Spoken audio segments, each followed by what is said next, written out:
Hace 14 años, cuando el pastor Horacio y Sara vinieron a trabajar aquí con el pastor Daniel de la Fuente.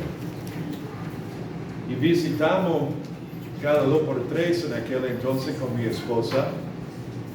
Y en aquel entonces eran 2 o 3, capaz 4 familias. Y acá últimamente nos han contado, pastor Horacio y Sara, cómo va creciendo y cada vez más jóvenes, cada vez más padres y niños. Y la verdad es una alegría para mí ver esto. A ver, Eli, ahí está. Muy bien. A ver, tengo. Gracias. Lo vamos a usar. Y es una alegría para mí, para mi esposa, estar con ustedes. Tuvimos que traer a las nietas y los varones están contentos que la trajimos, ¿verdad? Seamos honestos, ¿no? Si yo fuera joven, estaría re contento también. Bueno, quiero invitarle que abran su Biblia conmigo a Hechos capítulo 11. Quiero ver con ustedes una iglesia extraordinaria. Una iglesia extraordinaria en la ciudad de Antioquía de Siria. Ahí está. Leamos, ¿por qué? Dice el versículo 19: ahora bien, los que habían sido esparcidos a causa de la persecución que hubo con motivo de Esteban. ¿De qué está hablando? Rebobinando, yendo para atrás, Hechos capítulo 7, Esteban fue uno de los 7 escogidos para servir y ayudar a las viudas griegas en Jerusalén. Habían miles de personas que se quedaron después del día de Pentecostés, que se convirtieron a Cristo. Y se quedaron de diferentes partes del mundo porque querían recibir la enseñanza de los apóstoles. Pero mientras tanto, al quedarse, se acabó la comida. Entonces eligieron a 7 hermanos de allá para ayudar en todo ese tema. Lo consideramos como los primeros diáconos, servidores. ¿Okay? Uno de ellos, Esteban, predicó uno de esos siguientes días de una manera tan poderosa, pero los judíos se enojaron tanto que le mataron, le apedrearon. Y como resultado vemos en el capítulo 8 que todos, menos los apóstoles, tuvieron que salir por la persecución que surgió. Capítulo 8, Felipe fue a Samaria, predicó el Evangelio. Capítulo 9, Saulo se convirtió a Cristo. Capítulo 10, Pedro fue a la casa del primer gentil, predicando el Evangelio a Cornelio. Él se convirtió a Cristo. Capítulo 11, la iglesia de Jerusalén llamó a Pedro: vení acá, ¿por qué fuiste a la casa de un gentil? Pedro tuvo que explicar. Y de hecho la explicación, llegamos ahí al versículo 15, este capítulo 11, dice, verso 15, Pedro dice: cuando comencé a hablar en la casa de Cornelio, cayó el Espíritu Santo sobre ellos también, como sobre nosotros al principio, allí en Pentecostés, allí Hechos capítulo 2. Y entonces me acordé de lo dicho por el Señor cuando dijo: Juan ciertamente bautizó en agua, mas vosotros seréis bautizados en el Espíritu Santo. Y si Dios pues les concedió también el mismo don que a nosotros que hemos creído en el Señor Jesucristo, ¿quién era yo que pudiese estorbar a Dios? Entonces, oídas estas cosas, callaron y glorificaron a Dios, diciendo: de manera que también a los gentiles ha dado Dios arrepentimiento para vida y les había dado esto por haberles dado la invitación del Evangelio. Porque el asunto es que el Evangelio tenía que ir primero a los judíos. Piensen en Romanos 1:16. No me avergüenzo del Evangelio, porque el poder de Dios para salvación a todo aquel que cree, al judío primeramente y también al griego. Entonces, primero a los judíos, eso fue. Ahora a los no judíos, los gentiles. Llegaron a Antioquía.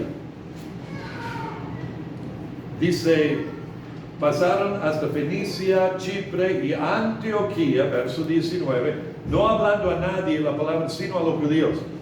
Antioquía de Siria fue una ciudad establecida unos 300 años antes de Cristo. Era la tercera ciudad importante del Imperio Romano en aquel entonces. Después de Roma, luego Alejandría, Antioquía de Siria. La reina del oriente la llamaron. La población consistió de sirios, obvio, de griegos, de romanos y de algunos judíos. Y de hecho, uno de los 7 servidores era Nicolás, prosélito de Antioquía. Y como muchas ciudades de aquel entonces, la perversión y el vicio eran comunes.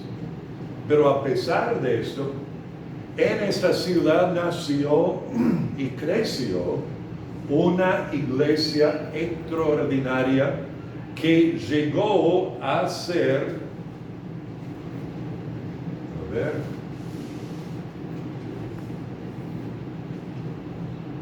llegó a ser la puerta que el Evangelio de Jesucristo abrió para ir hasta lo último de la tierra. ¿Recuerdan las últimas palabras de Jesús?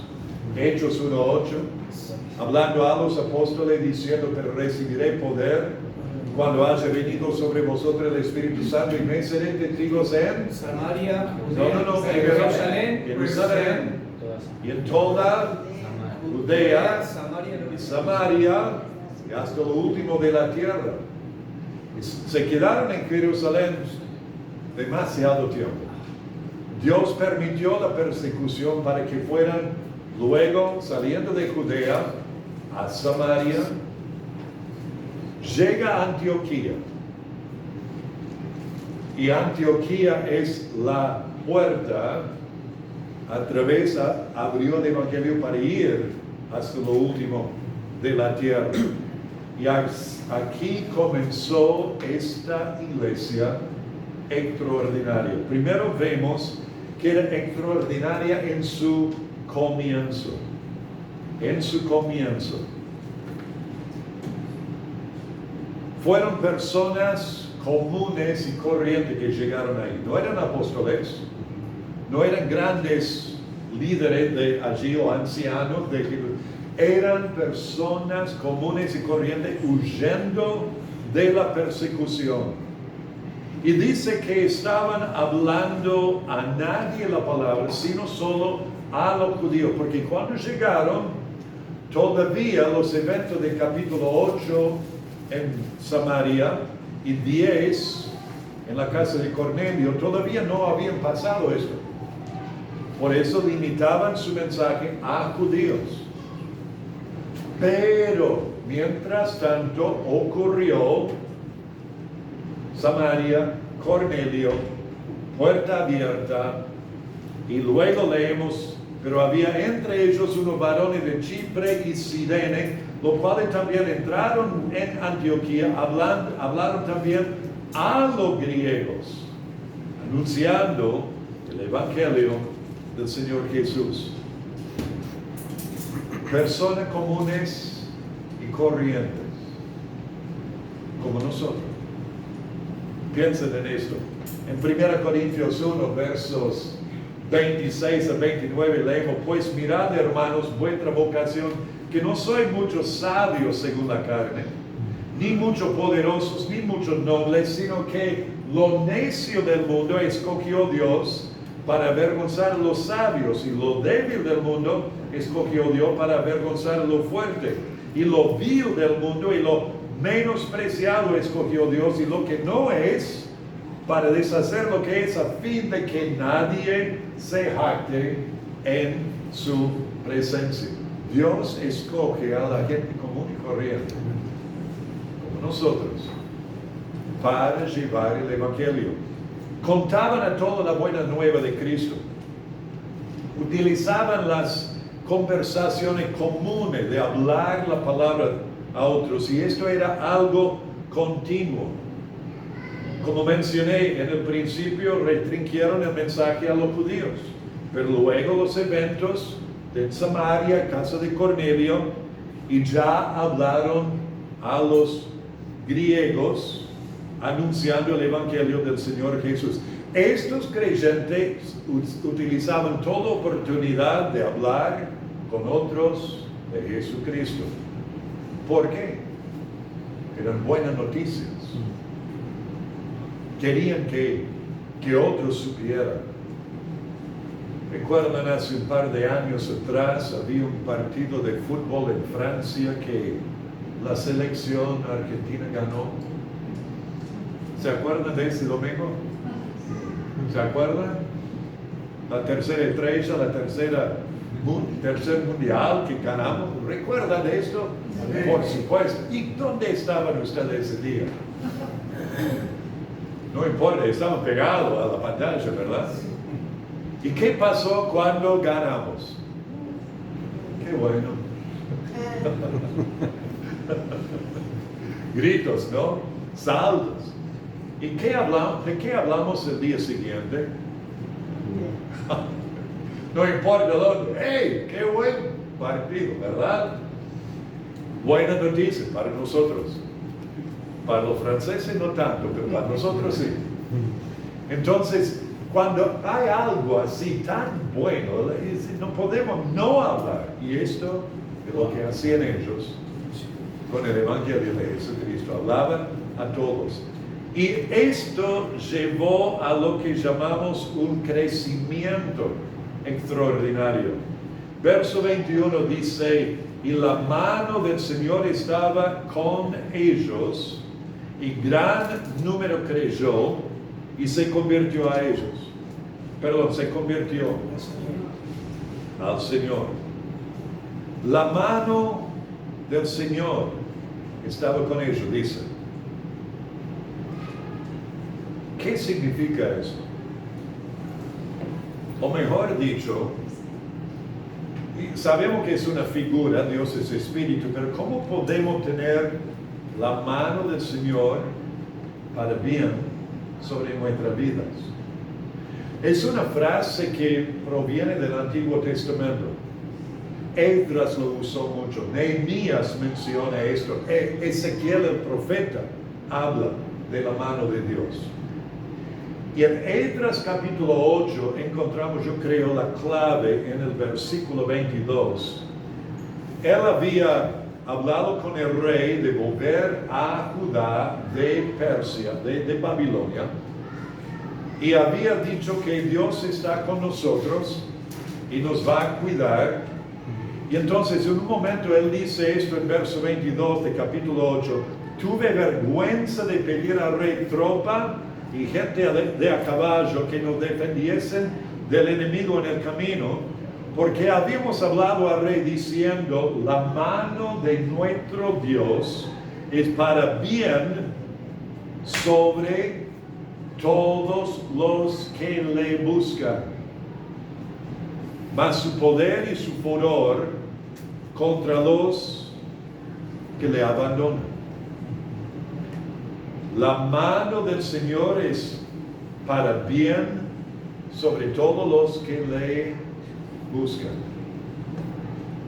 Nos hace pensar en Mateo 6:33, donde hablando de las necesidades básicas de la vida, Cristo dice, mas buscar primeramente el reino de Dios y su justicia, y todas estas cosas serán añadidas.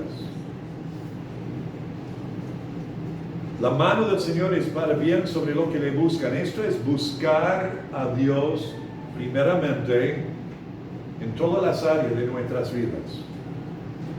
todas las áreas. Jóvenes, déjenme explicarles en esta forma. Ustedes, varios de ustedes en la secundaria, ya algunos por ahí graduados, están mirando al futuro. ¿Qué voy a hacer con mi vida? ¿Está? La pregunta es equivocada. ¿Qué es lo que Dios quiere que haga con mi vida? Esta tiene que ser la pregunta. Buscar a Dios primero, no después de tus planes. No, primero. ¿Qué es lo que? Bueno, yo tengo ganas y intenciones y planes capaz para medicina, o para abogacía, o para arquitectura, o lo que sea. ¿Ok? Está bien. Dios te ha dado ciertas capacidades o intenciones o deseos o intereses. Dale. Pero preguntale, Dios, ¿es esto lo que quieres? En oración y constante, Padre, ¿es esto lo que quieres? Importante eso. Porque si es lo que quiere Dios para vos, Él te va a ir confirmando y abriendo puertas y mostrándote esto. ¿Están conmigo? Pero si Él quiere otra cosa, no te va a dejar en paz. Te va a dar lo que yo llamo una inquietud santa, donde no estoy bien pensando en eso. ¿Están conmigo? Yo a los 17, 18, ya llegando a los 19, yo tenía mi futuro planeado para ser mecánico de autos. En los Estados Unidos eso es muy buen oficio. Y me encantaba. Y estaba trabajando en eso con un hombre piadoso, diácono en nuestra iglesia, que tenía un taller. Y me encantaba desarmar y armar autos y carburadores en aquel entonces. Y ahora es todo inyección, pero me encantaba eso. Pero parecía que ese año de 18, 19, nuestro pastor tenía un misionero tras otro viniendo y predicando. Comenzó a molestarme. Y comencé a preguntar y tomar pasos en obediencia. ¿Qué es lo que quieres para mí, Dios? Yo había estudiado un año en una facultad bíblica. Después de la secundaria, era un medio tiro al aire todavía. No estudié con seriedad. Trabajé en un taller mecánico mientras que estaba estudiando. Cuando volví a casa, volví al taller donde estaba antes y eso era mi plan. Estaba activo en mi iglesia. Estaba sirviendo. Pero comenzó a molestarme, entonces decidí y pensé, bueno, voy a hacer esto. Voy a volver a estudiar en una facultad bíblica que quedaba a un par de horas de donde vivía. Y aprender más para que pueda servir y ayudar más en mi propia iglesia. Decidí hacer esto. Era como tomar un paso. ¿Vale? Después de tomar ese paso y decidir eso, por ahí sería bueno terminar algo que uno comienza. No solamente ir para estudiar un poco más. Voy a ir y graduarme. Voy a hacerlo 4 años. Pero eso iba a facilitar que puedo estar en mi iglesia los fines de semana y seguir trabajando como mecánico, porque eso no solté todavía, eso estaba ahí. Bueno, voy a hacer eso, es como tomar el siguiente paso. ¿Están conmigo? Luego era capaz, como Dios hablándome, no en voz audible, pero esto era luchas durante semanas y meses. Por ahí no es lo que Dios quiere para mí ser mecánico de auto. Ahí la lucha. Y llegué a orar de esta manera: Padre, si quiere que yo te sirva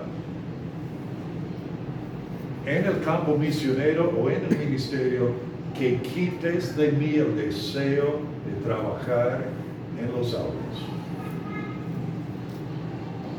Durante los próximos 6 meses es exactamente lo que Él hizo. Y yo ya no me importaba. Y ahí entendí que esto era lo que Dios quería para mí. Pero fue un proceso. ¿Ok? Dios no obra así en todos. Puede ser que confirme lo que son tus pensamientos, tus intenciones, tus planes. Puede ser. Pero pregúntale, busca primeramente a Él en esto. Adultos, vienen decisiones que tienen que tomar. ¿Nos seguimos acá en Buenos Aires o nos mudamos a otro lugar? ¿Me quedo con este trabajo o tomo otro? ¿Sigo en este rumbo o es tiempo de cambiar? Decisiones que tenemos que tomar. ¿Qué quiere Dios? Busquemos a Él. Busquemos a Él. Busquemos a Él y sigamos lo que Él nos guía a hacer. Ellos lo hacían, por eso el crecimiento.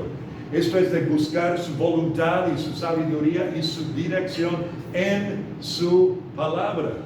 Es buscar el ánimo y la ayuda mutua de su pueblo. Por eso es una de las razones de congregarnos, porque leemos en Hebreo 10 y considerémonos unos a otros para estimularnos al amor y a las buenas obras. No dejando de congregarnos como algunos tienen por costumbre, sino exhortándonos, y cuanto ves que aquel día se acerca.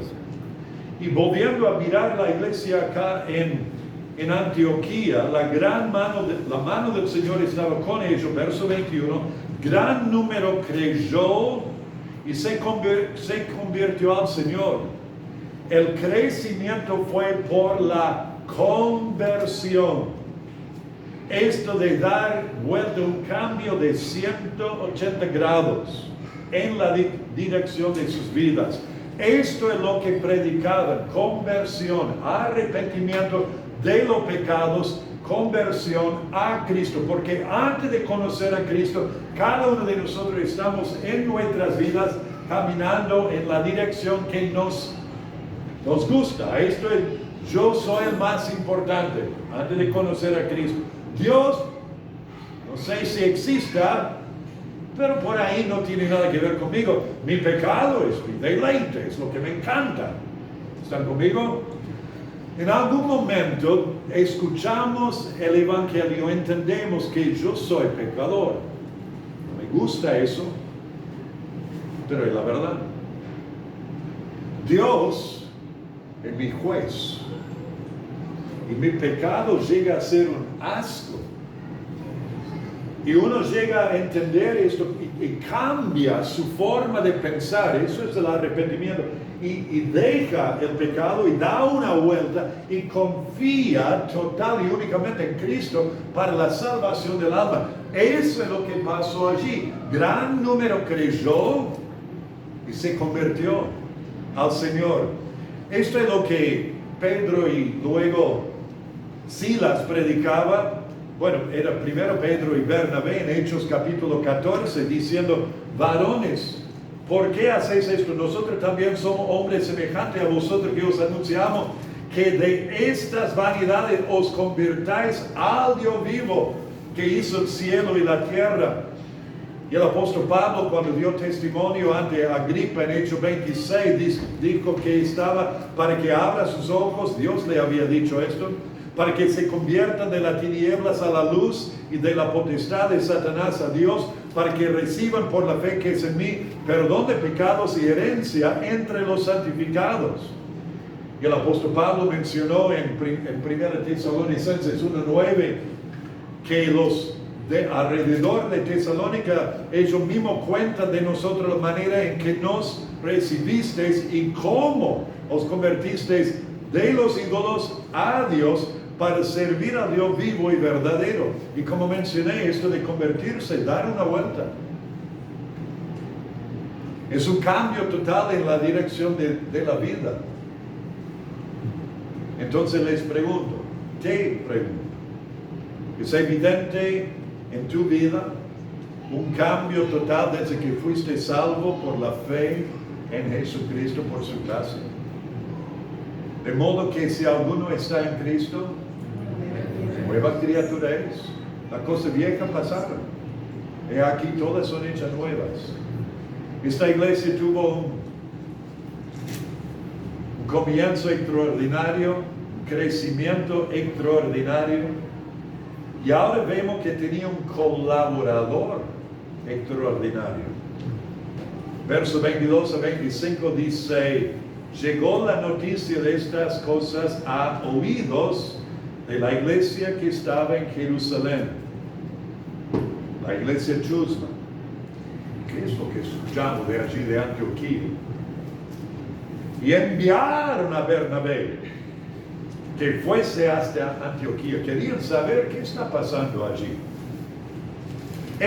Cuando llegó, verso 23, y vio la gracia de Dios, se regocijó y exhortó a todos a que con propósito de corazón permaneciesen fieles al Señor, porque era varón bueno y lleno del Espíritu Santo y de fe. Y una gran multitud fue agregada al Señor. Después fue Bernabé a Tarso para buscar a Saulo, y hallándole, le trajo a Antioquía. El crecimiento extraordinario sorprendió a la iglesia de Jerusalén. Enviaron a Bernabé. Bernabé, ¿recuerdan el apodo que le habían dado? Hijo de consolación. La palabra consolación es eso que también significa de ánimo. Uno que viene al lado de otro y le acompaña. Bernabé era uno así, siempre animando a otros. Y era una persona extraordinaria.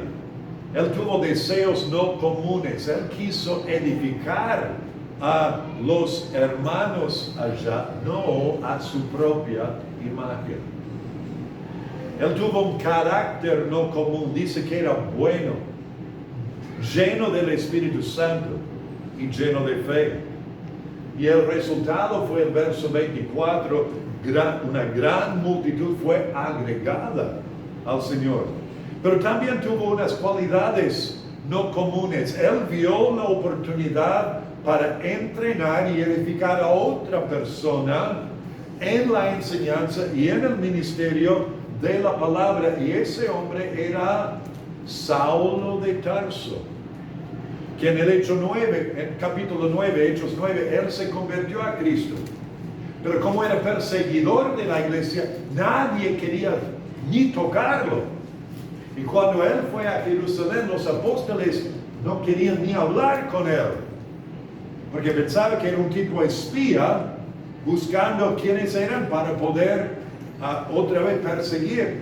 Bernabé es el que se acercó y le presentó y le acompañó otra vez. Y ahora él va y busca a Saulo. Saulo era un hombre muy distinto de Bernabé, pero Bernabé entendió que Dios le había llamado a Saulo a llevar su nombre presencia de gentiles, justo este ministerio, y que iba a beneficiar a los creyentes de Antioquía, y también iba a beneficiar a Saulo también. Ellos tuvieron un ministerio no común, enseñaron la palabra de Dios todo un año, se dedicaron a eso, de enseñar la palabra. Y ese es el asunto, al enseñar la palabra, cuando ustedes bajo la enseñanza de la palabra ven lo que Dios dice, como pastores no mandamos, enseñamos. Y es tu parte obedecer lo que la palabra dice. Entonces esto lo hacían y los hermanos crecían, y esto llevó a que la gente de Antioquía vio en la gente de afuera de la iglesia de Antioquía, vio en los nuevos creyentes una cualidad extraordinaria. Una cualidad extraordinaria. Leemos verso 26. Y se congregaron allí todo un año con la iglesia y enseñaron a mucha gente.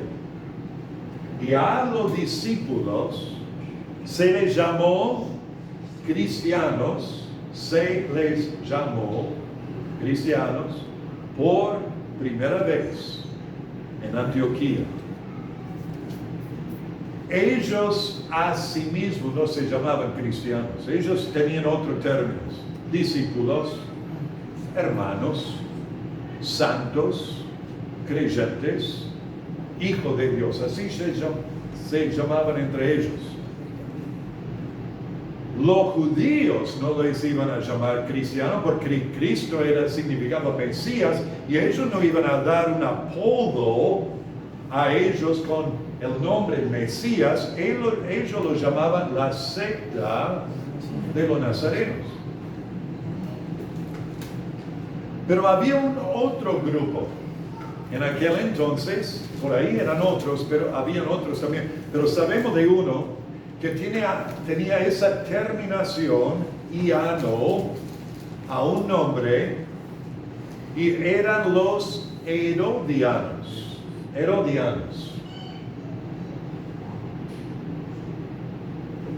Leemos en Mateo 22 y en Marcos 12, le enviaron a algunos de los fariseos y de los herodianos para que le sorprendiesen en alguna palabra. ¿Qué eran o quiénes eran herodianos? Seguidores de Herodes, porque el rey, el gobernador, lo seguían, eran así patriotas, digamos. Herodianos, ok, tomen el nombre de Cristo, pongan la terminación iano, cristianos. ¿Y qué significa? Seguidores de Cristo. Los de Antioquía, de afuera de la iglesia, identificaron a estos nuevos convertidos por su cualidad extraordinaria de ser seguidores de Cristo, o sea, cristianos. ¿Qué es un discípulo de Jesucristo? Sino uno que sigue a Jesús. Llamativo, ¿no es así? Y al seguir o ser seguidores de Cristo, imitando a Jesucristo, les impulsó a tener una compasión extraordinaria. Versos 27 a 29 dicen: en aquellos días unos profetas descendieron de Jerusalén a Antioquía. Y levantándose uno de ellos, llamado Ágabo, daba a entender por el Espíritu que vendría una gran hambre en toda la tierra habitada, la cual sucedió en tiempo de Claudio. Entonces los discípulos, cada uno conforme a lo que tenía, determinaron enviar socorro a los hermanos que habitaban en Judea. Se enteraron de la necesidad que tenían los hermanos, discípulos, seguidores de Cristo, en Judea. No los conocían personalmente, excepto por medio de Bernabé y por algunos de estos profetas y predicadores que vinieron de Jerusalén. Y al enterarse de la necesidad, determinaron enviar socorro a estos hermanos. Ahora, el hecho de enviar socorro a desconocidos es un impulso humano en muchos, por lo que llamamos la gracia general de Dios sobre nosotros los hombres. Cuando nos enteramos de inundaciones en el norte o en el sur, o algún desastre natural, y entonces comienzan a pedir ayuda, mercadería y ropa para los que han sufrido estos desastres. Todo el mundo quiere participar. Esto es algo como resultado de la gracia común y general sobre los seres humanos. Pero tenemos que recordar algo aquí. Los judíos y los gentiles, había enemistad, o mejor dicho, menosprecio de los judíos hacia los gentiles. Y los gentiles sentían esto. Los judíos lo miraban como si fuesen perros.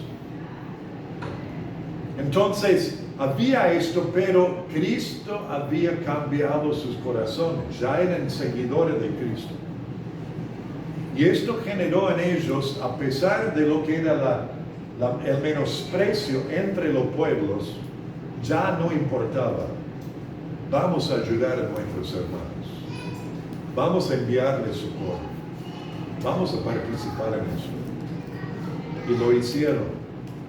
Y esto también demuestra, porque enviaron el socorro o dinero por medio de Bernabé y Saulo, que demuestra una confianza extraordinaria que tuvieron en estos dos hombres. Enviaron las ofrendas, dice verso 30, a lo cual en efecto hicieron, enviándolo a los ancianos de Jerusalén por mano de Bernabé y Saulo. Confiaron en ellos dinero.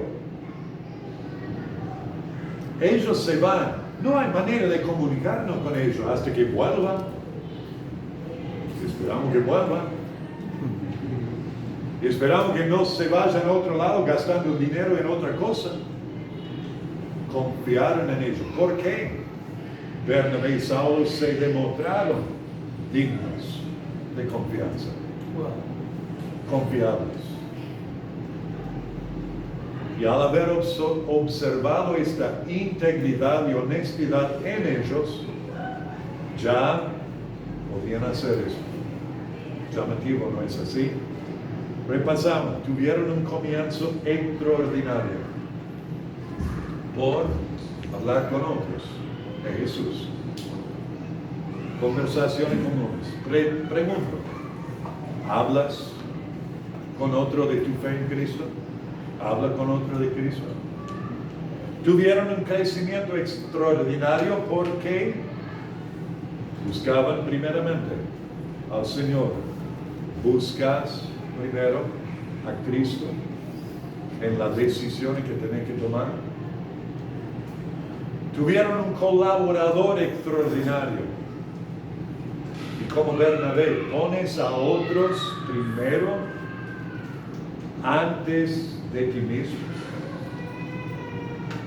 Tenía una cualidad extraordinaria de ser llamados cristianos, seguidores de Cristo. Otros pueden ver que sos seguidor de Cristo, pueden ver algo diferente en su vida. Jóvenes en el colegio, o la universidad, o el trabajo, hermanos, pueden ver que hay algo diferente en vos que es positivo, que sos seguidor de Cristo. Tuvieron una compasión extraordinaria. Yo te pregunto, y sé la respuesta a esto, porque he hablado con su pastor. ¿Tiene compasión al ver las necesidades de otros? Y una confianza extraordinaria, los colaboradores, el pastor, y aún todos, ¿son dignos de confianza? De nuevo, doy gracias a Dios que por lo que yo entiendo y lo que conozco de usted, así es. Una iglesia extraordinaria. Oremos. Padre, que esta iglesia, la iglesia bautista, de Villa Crespo, que nuestra iglesia en Isidro Casanova y las otras iglesias hermanas y toda iglesia verdadera que predica y practica la palabra de Dios, que seamos iglesias extraordinarias. Pero Padre, pido por mis hermanos y esta iglesia acá esta noche, que obres en cada uno para que participe y crezca y sea parte integral y positiva de su iglesia acá, participando en todo lo que pueda, sirviendo y hablando a otro de Cristo y mostrando compasión, siguiendo a Cristo con toda su vida, buscándote primero en todas las áreas de sus vidas, y que seas exaltado aquí entre mis hermanos. Te pido esto en el nombre de Jesús. Amén.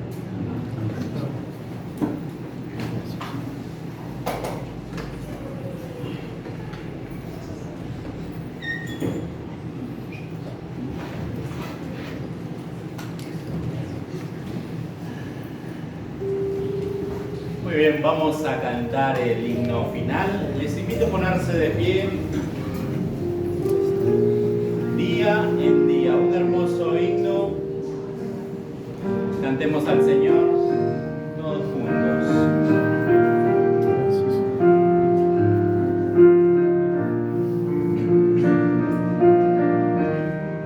Cantemos. Oh mi Dios, yo encuentro cada día tu poder en todo sin sabor, por la fe en tu sabiduría, libre soy de pena y temor.